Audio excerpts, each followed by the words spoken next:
আসসালামু আলাইকুম প্রিয় দর্শক, বাংলাদেশের বর্তমান নবগঠিত অন্তর্বর্তীকালীন সরকার কতটা সফল হবেন সেই বিতর্ক, সেই আলোচনাই এখন চলছে সর্বত্র। সুপ্রিয় দর্শক, অনেকেই এই সরকার গঠন হতে না হতেই সামাজিক যোগাযোগ মাধ্যমে বিভিন্ন ধরনের আলোচনা সমালোচনায় মুখর।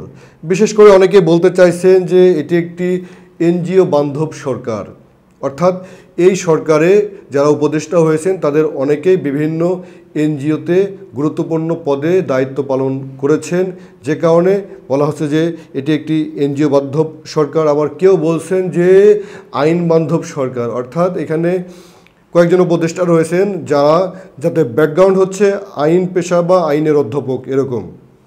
সুপ্রিয় দর্শক, পাশাপাশি অনেকে কিন্তু একথাও বলছেন যে এটি একটি ঢাবি সমিতি, অর্থাৎ ঢাকা বিশ্ববিদ্যালয় সমিতি। কারণ এই যারা উপদেষ্টা হয়েছেন তাদের অধিকাংশই ম্যাক্সিমাম হচ্ছেন ঢাকা বিশ্ববিদ্যালয় পড়ুয়া।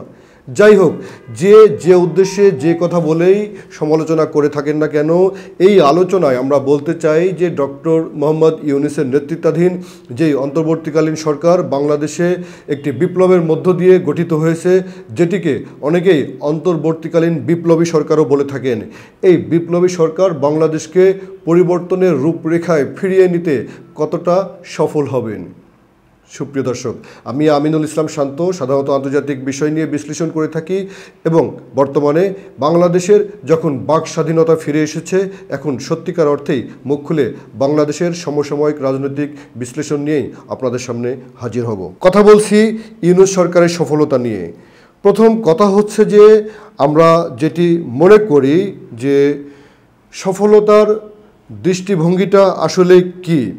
আমরা যদি বলি যে এখানে যারা উপদেষ্টা হয়েছেন তারা প্রত্যেকেই কি সফল ব্যক্তি নন। ধরুন প্রফেসর ডক্টর আসিফ নজরুল, তিনি তার জায়গায় সফল একজন ব্যক্তিত্ব, অর্থাৎ সিভিল সোসাইটির একজন ব্যক্তিত্ব হিসাবে তার গবেষণার জায়গা থেকে তিনি মানবাধিকার বিষয়ে সোচ্চার, তিনি একজন সেলিব্রিটি। দীর্ঘদিন ধরেই তিনি রাষ্ট্রের সমালোচনা করছেন, রাষ্ট্র কাঠামোর সমালোচনা করছেন, আইন নিয়ে কথা বলছেন, মানবাধিকার সুশাসন নিয়ে কথা বলছেন। এসব কথা বলার কারণে তার জায়গায় তিনি একজন সফল ব্যক্তিত্ব, এবং তার সফলতাটি আরও বেশি পরিস্ফুটিত হয়েছে যখন এই ছাত্রদের সঙ্গে হাতে হাত ধরে তিনি একটি বিপ্লবের নেতৃত্ব দিয়েছেন, যে বিপ্লবের নেতৃত্ব দীর্ঘ 16 বছরে কোনো রাজনৈতিক দল সরাসরি দিতে পারেনি।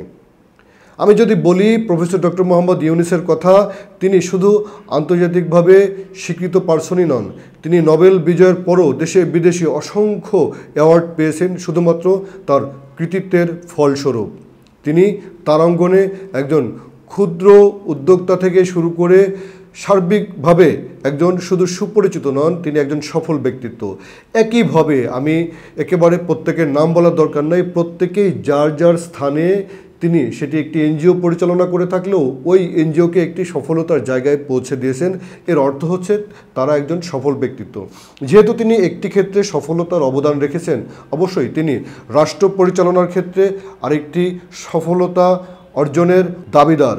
সেই দাবির পরিপ্রেক্ষিতে তিনি কতটা কাজ করবেন সেটা আমরা মনে করি অবশ্যই তারা সফল হবেন। সেই সফলতা কতটায় পৌঁছে দিতে পারবেন সেটি দেখার জন্যই তো আমাদেরকে অবশ্যই মিলেমিশে তাদেরকে সহযোগিতা করতে হবে। এরপরে আমি যে কথাটি বলতে চাই সেটি হচ্ছে যে এই অন্তর্বর্তীকালীন সরকার কিন্তু সিভিল সোসাইটির সরকার, অর্থাৎ এখানে শিক্ষাবিদ, আইনবিদ এবং এনজিও কর্মী, গণমাধ্যম কর্মী, সাধারণত সিভিল সোসাইটি বলতে যা বোঝায় যারা রাষ্ট্রের বিভিন্ন বিষয় নিয়ে বিভিন্ন সময় বেসরকারি সংস্থা থেকে কথা বলে থাকেন। এই সিভিল সোসাইটি তারা সবসময় কিন্তু গণতান্ত্রিক সরকার বা স্বৈরতান্ত্রিক সরকার অথবা রাজতান্ত্রিক সরকার তাদের সমালোচনা করে থাকেন। তারা মূলত রাষ্ট্র কাঠামো সংস্কার করার জন্য কথা বলে থাকেন। তাদের একটি রাষ্ট্রচিন্তা আছে, তাদের একটি আলাদা রাষ্ট্রচিন্তা আছে, সেটি তারা সবসময় বাস্তবায়নের সুযোগ পান না, পরামর্শ দিয়ে থাকেন। আর সরাসরি যদি রাষ্ট্র ক্ষমতা তারা গ্রহণ করেন তাহলে তাদের সেই সুযোগটি তৈরি হয়। সবসময় যারা সেমিনারে, লেখালেখিতে, টেলিভিশনের পর্দায় তারা যেই সংস্কারের কথা বলেন সেই সংস্কারের স্টিয়ারিংয়ে যদি তাদেরকে বসানো হয় তাহলে তারা কতটা সংস্কার করতে পারেন সেটি অবশ্যই দেখার একটি ব্যাপার রয়েছে। তাই আমরা বলতে চাই যে এই সরকার, আশা করছি বর্তমান বাংলাদেশের তরুণ প্রজন্ম, বর্তমান বাংলাদেশের মানুষ একটি পরিবর্তিত পরিস্থিতিতে যেভাবে সফলতা দেখতে চান, অর্থাৎ সফলতা বলতে আমরা কি বোঝাই? মানুষের মৌলিক অধিকার হরণ হবে না, মানুষের মৌলিক অধিকার সমুন্নত থাকবে, নাগরিকদের অধিকার সুনিশ্চিত হবে, শৃঙ্খলা সুনিশ্চিত হবে, মানুষের আর্থিক নিশ্চয়তা তৈরি হবে, মানুষের কর্মক্ষেত্র তৈরি হবে, স্বল্প মূল্যে দ্রব্য কিনতে পারবে, মানুষের জীবনযাপন সহজ হবে, মানুষের বাক স্বাধীনতা ঠিক থাকবে, মানুষ সঠিকভাবে কথা বলতে পারবে, গণতন্ত্র ফিরে আসবে, গণতান্ত্রিক প্রক্রিয়া একটি নির্বাচন হবে, জনগণ ভোট দিয়ে ভোটাধিকার প্রয়োগ করে তাদের জনপ্রতিনিধি নির্বাচন করবে। এগুলোই তো। যদি তাই হয় তাহলে একটি সুন্দর বাংলাদেশ গড়ার জন্য অবশ্যই এই বর্তমান অন্তর্বর্তীকালীন সরকারকে সমালোচনা এখনই না করে তাদেরকে সময় দিতে হবে, দিয়েই দেখতে হবে তারা কতটা সফল অথবা কতটা ব্যর্থ।